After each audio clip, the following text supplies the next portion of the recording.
കേരളത്തിലെ ആരോടും അജിത ആരാന്ന് ചോദിച്ചാൽ ആദ്യം പറയും അയ്യോ അവര് പഴയ നക്സലൈറ്റ് ആയിരുന്നു എന്ന് പറയും. അങ്ങനെ കേൾക്കുമ്പോൾ ഇപ്പം മാഡം അത് കംഫർട്ടബിൾ ആണോ കേൾക്കാൻ? അത് രണ്ടർത്ഥമുണ്ട്. ഒന്ന് എന്നെ പേടിക്കുന്നുള്ള അർത്ഥമുണ്ട്, ഒന്ന് എന്നെ സ്നേഹിക്കുന്നുള്ള അർത്ഥമുണ്ട്. ചിലപ്പോൾ എന്നെ ഇൻട്രൊഡ്യൂസ് ചെയ്യാൻ പോലും ഞാൻ ആ വാക്കുകൾ ഞാൻ തന്നെ ഉപയോഗിക്കാറുണ്ട്. ഞാൻ പഴയ നക്സലൈറ്റ് ആകട്ടെ, അങ്ങനെ പഴയ അങ്ങനെ പറഞ്ഞാൽ പെട്ടെന്ന് ആൾക്കാർക്ക് മനസ്സിലാവും ആരാന്നുള്ളത്. അമ്മ ഗുജറാത്തിയൊക്കെ അച്ഛൻ കുന്നിക്കനാരാണ് മലയാളി. അപ്പൊ അവർ രണ്ടുപേരും അവർ കാണാനുള്ളൊരു അവര് ബോംബെയിൽ വെച്ചിട്ടാണ് അവർ കമ്മ്യൂണിസ്റ്റ് പാർട്ടി പ്രവർത്തനങ്ങളിൽ ഒന്നിച്ചിട്ടുണ്ടായിരുന്നു. അങ്ങനെയാണ് അവർ പരിചയപ്പെടുന്നത്. 8 വർഷത്തോളം അവർ പ്രേമിച്ച് ശേഷമാണ് അവരുടെ വിവാഹം നടന്നത്. വിവാഹം എന്ന് പറയുന്നത് അവരുടെ സഖാക്കളെല്ലാവരും കൂടി കൂടിച്ചേർന്നിട്ട് ഒരു മുതിർന്ന സഖാവ് പറഞ്ഞു ഈ രണ്ടുപേരും വിവാഹിതരായിരിക്കുന്നു എന്ന് പറഞ്ഞു. അതാണ് അവരുടെ വിവാഹം. അമ്മയ്ക്ക് മലയാളം എന്താണെന്ന് അറിയില്ല. പിന്നെ അച്ഛനായിട്ട് കമ്മ്യൂണിക്കേറ്റ് ചെയ്യുന്നത് ഇംഗ്ലീഷിലായിരുന്നു. അച്ഛനും ഗുജറാത്തി അറിയില്ല. അതാണ് വേറൊരു തമാശ. പിന്നെ ഇവിടെ വരുമ്പം ഒരു തീരെ അപരിചിതമായ വലിയ ബോംബെ പോലത്തെ മെട്രോപൊളിറ്റൻ സിറ്റിന്ന് പിന്നെ ഒരു കുഗ്രാമത്തിൽ വന്ന പോലെയാണ് എനിക്ക് കോഴിക്കോട് വന്നപ്പോൾ തോന്നിയത്. അതും വെറും ഫ്യൂഡൽ അറ്റ്മോസ്ഫിയറുള്ള ഒരു കുടുംബം, തറവാട്, കുറേ അംഗങ്ങളുള്ള ഒരു തറവാട്, വളരെയധികം കമ്മ്യൂണിക്കേഷൻ ഗ്യാപ്പ്, ഒരുപാട് പ്രശ്നങ്ങൾ അമ്മയ്ക്കുണ്ടായിരുന്നു.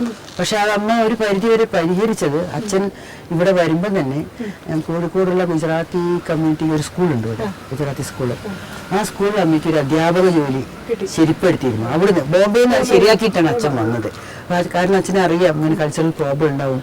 അതുകൊണ്ട് അമ്മയ്ക്ക് ആശ്വാസമായിരുന്നു. കുട്ടിക്കാലത്ത് അങ്ങനത്തെ ദീപാവലി ആഘോഷിക്കുന്ന അല്ലെങ്കിൽ ഗുജറാത്തി ഒരു ഇൻഫ്ലുവൻസ് ഉണ്ടായിരുന്നു അങ്ങനെ എന്തെങ്കിലും? ദീപാവലിക്ക് അമ്മ എന്ത് ചെയ്യുന്നത് ഗുജറാത്തി സ്ട്രീറ്റിൽ പോകും.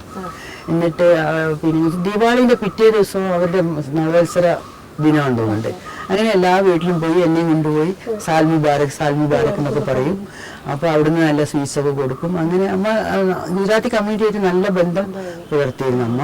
പിന്നെ അവരുടെ ഗർബ ഡാൻസ് അത് കാണാൻ പോകാറുണ്ടായിരുന്നു. അവിടെ ഒരു അമ്പലമുണ്ട് ഇവിടെ ബീച്ചിൽ, അവിടെ അത് കാണാൻ ഞാൻ പോകാറുണ്ട്. എൻ്റെ അമ്മ കളിക്കുമായിരുന്നു ഗർബ ഡാൻസ്. ഞാൻ കളിക്കില്ല, എനിക്കറിയില്ല. ഞാൻ അങ്ങനെ മാറി നോക്കും. ഞാനും എനിക്ക് പരിചയമുള്ള ഒരുപാട് വലിയ വലിയ സ്ത്രീകൾ ഇത് കളിക്കും. നല്ല രസമുള്ള ഒരു കളിയാണ് ഗർബ. മാത്രമല്ല ഗുജറാത്തിൽ പോയിട്ടുണ്ട് പിന്നെ അമ്മയുടെ കൂടെ? ഗുജറാത്തിൽ പോയിട്ടില്ല. പാട്ട് പാടാൻ ഇഷ്ടമായിരുന്നു. സിനിമാ പാട്ടുകളാണ് കൂടുതൽ പാടിക്കൊണ്ടിരുന്നത്. പൊതുവെ ഞാൻ പഠിക്കാൻ പിടിക്കായതുകൊണ്ട് ടീച്ചർമാർക്കൊക്കെ എന്നെ ഇഷ്ടമായിരുന്നു. പക്ഷെ വികൃതിയായിരുന്നു. എങ്ങനത്തെ എന്നുവെച്ചാല് സമയമായാലും സ്കൂളിൽ പോകില്ല. അവിടെ ഓരോന്നും കളിച്ചുകൊണ്ടിരിക്കും. സ്കൂളിൽ തന്നെ കളിച്ചുകൊണ്ടിരിക്കും. പിന്നെ ഓരോ കച്ചറകൾ ഉണ്ടാക്കിക്കൊണ്ടിരിക്കും. കംപ്ലൈന്റ് കിട്ടാറില്ലേ അച്ഛനമ്മയ്ക്ക്? കിട്ടും. അമ്മ മിസ്സസ് അല്ലേ, മിസ്സസ്മാര് തമ്മിൽ പറയുമല്ലോ. ഞങ്ങൾക്ക് വലിയൊരു ഗ്യാങ് ഓഫ് ചിൽഡ്രൻ ഉണ്ടായിരുന്നു. ഞങ്ങൾ തറവാട്ടിൽ തന്നെ. ഞങ്ങളെല്ലാം കൂടി പൂ പറിക്കാൻ പോകും. എല്ലാ ഗ്യാങ്ങിനും എല്ലാ കച്ചറയ്ക്കും ഞങ്ങൾ പോകും. നല്ല ഇതാണ്. പിന്നെ വെക്കേഷൻ ടൈമിലാണ് ഞങ്ങളുടെ വലിയവരുടെ തല മുഴുവൻ തിന്ന് തീർക്കുക. ഞങ്ങൾ അത്രയ്ക്ക് ഭയങ്കര അലമ്പ് പാർട്ടിയായിരുന്നു. ഞങ്ങൾ പൂപ്പറിക്കാൻ പോകും. അങ്ങനെ ഓണത്തിനൊക്കെ പൂപ്പറിക്കാൻ വട്ടിയൊക്കെ ആയിട്ട് പൂപ്പറിക്കാൻ പോകും. മറ്റേ പണ്ടത്തെ പൂവട്ടി ഉണ്ടല്ലോ, ഞങ്ങൾ റെയിലിന്റെ തൊട്ടടുത്തായിരുന്നു ഞങ്ങളുടെ വീട്. അപ്പൊ റെയിലിൽ ഇങ്ങനെ കയറി തുമ്പ പറിക്കാൻ. വീടിപ്പോഴും അത് ക്ലിയറായി. ആദ്യം സ്കൂളിൽ വെച്ചിട്ടായിരുന്നു അല്ലേ ഫസ്റ്റ് ഒരു സമരം മാറ്റി ചെയ്തത്? എന്തായിരുന്നു അതിന്റെ ഒരു? അത് അന്ന് പിന്നെ കേന്ദ്ര ഗവൺമെന്റ് റേഷനരി 12 ഔൺസിന് 6 ഔൺസായിട്ട് വെട്ടിക്കുറച്ച സമയത്ത് അന്ന് കേരളം മുഴുവൻ ഭയങ്കര പ്രതിഷേധങ്ങൾ നടന്നുകൊണ്ടിരിക്കുകയാണ്. ആ സമയത്ത് പിന്നെ വിദ്യാർത്ഥികൾക്കും പ്രതിഷേധിക്കണം എന്നുള്ള ഒരു സ്പിരിറ്റ് എനിക്ക് വന്നു. അന്ന് വരെ ഒരു സമരത്തിലും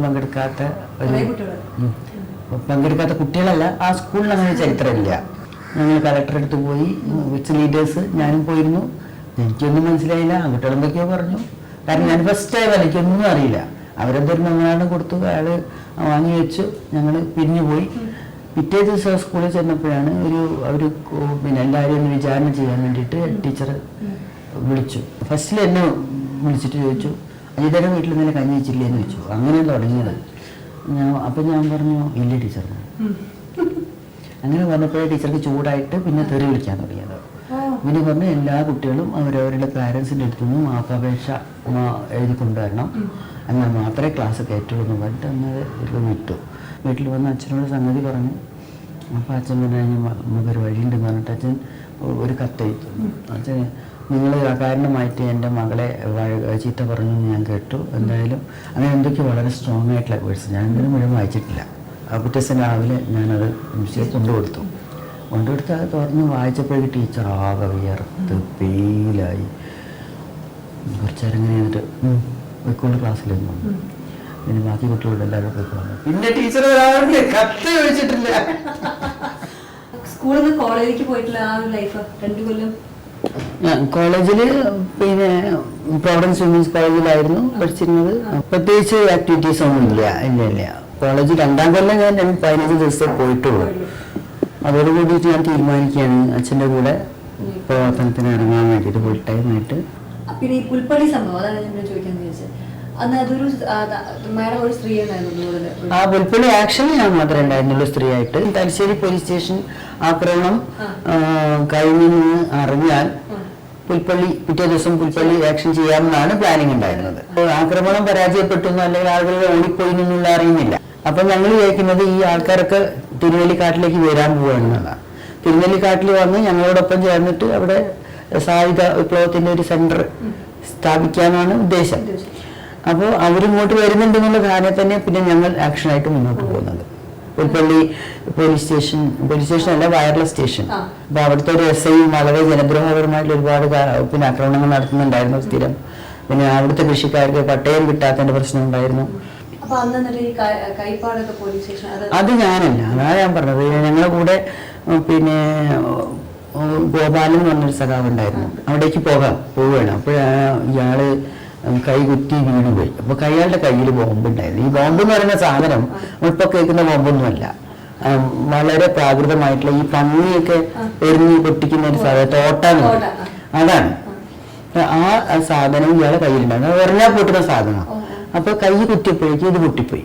അങ്ങനെ ആ കൈപ്പടം മുഴുവനും പൊട്ടി ചിതറിപ്പോയി.